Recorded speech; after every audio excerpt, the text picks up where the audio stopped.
नमो देवादिदेवाय वेङ्कटेशाय शार्ङ्गिणे नारायणाद्रिवासाय श्रीनिवासाय ते नमः।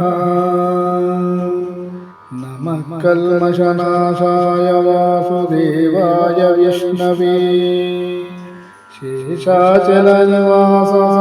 श्रीनिवासाय ते नमः।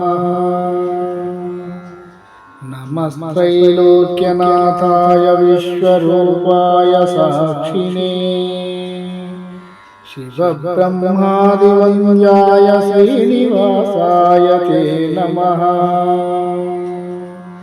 नमः कमलनेत्राय क्षीराब्धिशयनाय ते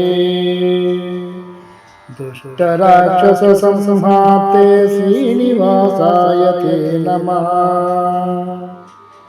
भक्तप्रियाय देवाय देवानां पतये नमः। प्रणतार्तिविनाशाय श्रीनिवासाय ते नमः।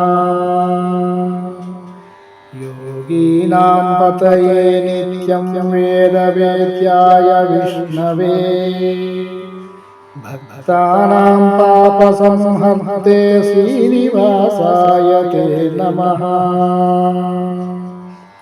इति श्रीस्कान्दपुराणे वेङ्कटाचलमहात्म्ये त्रयोविंशोऽध्याये पद्मनाभाख्यद्विजकृतश्रीनिवासस्तुतिः।